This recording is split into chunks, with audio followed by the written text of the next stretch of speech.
Na mtazamaji, hali inaendelea kuwa tete katika mji wa Goma nchini DRC Congo, mashambulizi yakizidi kati ya wapiganaji wa M23 wakikabiliana na wanajeshi wa Congo pamoja na maafisa wa kulinda amani katika taifa hilo. Haya yanajiri licha ya mkutano wa Jumuiya ya Afrika Mashariki ulioandaliwa hapo jana usiku kuomba makabiliano kukoma. Kama anavyoarifu Emmanuel To, huenda hali ikawa mbaya zaidi baada ya Rais wa Rwanda Paul Kagame kudai Rais wa Afrika Kusini Cyril Ramaphosa anachangia vita hivyo kuendelea. Ni hali halisi katikati mwa jiji la Goma, mashariki mwa nchi ya kidemokrasia ya Kongo. Bakimi! Mapigano kati ya waasi wa M23 na wanajeshi wa jeshi la Kongo wakisaidiwa na vikosi vya Muungano wa Mataifa ya Afrika Kusini SAMI DRC na wale wa UN MONUSCO yakiingia siku ya 5. Watu zaidi wakiripotiwa kuuawa na maelfu kulazimika kuwa wakimbizi wa ndani kwa ndani. Haya kijiri saa chache tu baada ya Rais William Ruto, ambaye pia ni mwenyekiti wa Jumuiya ya Afrika Mashariki EAC, kuwa na kikao cha dharura cha marais wa Jumuiya ya Afrika Mashariki na kushinikiza makabiliano kukoma. Mkutano huo pia uliafikia Rais William Ruto kuzungumza na mwenyekiti wa Muungano wa Jumuiya ya Mataifa ya Afrika Kusini SADC, kwani mataifa hayo yana kikosi kwa jina SAMI DRC inayosaidia kutuliza hali DRC. Rais wa DRC Felix Tshisekedi hakuhudhuria mkutano huo na hakutoa sababu mwafaka. Rais Paul Kagame wa Rwanda, ambaye ameelekezewa kidole cha lawama na Rais Tshisekedi pamoja na Umoja wa Mataifa UN kwa kufadhili wapiganaji wa M23, amekanusha madai hayo. M23 are not Rwandans, please.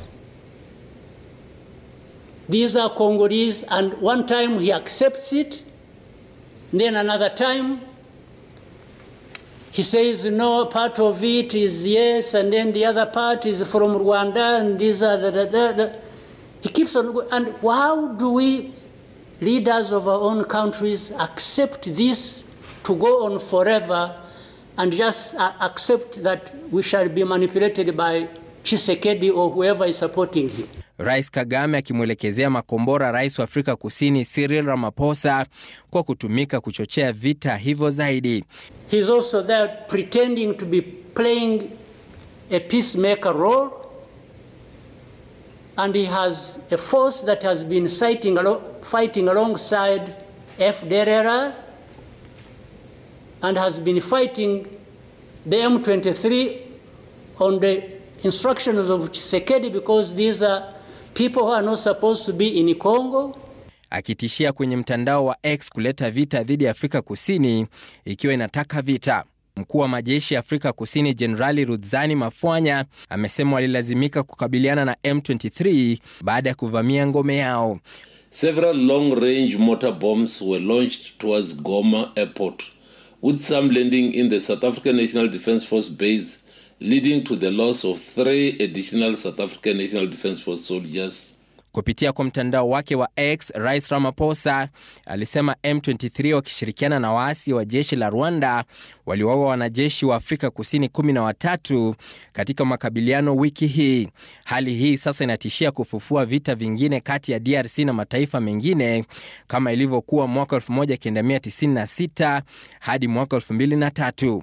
Vita vya kwanza vikianza mwaka 1996 hadi mwaka 1997 ambako Rwanda ilipigana na DRC na kupata usaidizi wa mataifa ya Uganda, Angola na Burundi, na vita vya pili vya Kongo vya mwaka 1998 hadi mwaka 2003 vilivyohusisha mataifa ya Rwanda, Angola, Namibia, Zimbabwe na Uganda dhidi ya DRC.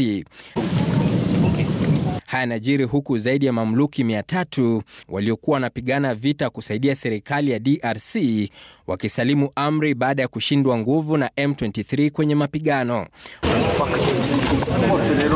wakijisalimisha kwa wanajeshi wa MONUSCO waliowavukisha mpaka hadi Rwanda waliposafiri kwenda kwao. Emmanuel To, runinga Citizen, Nairobi.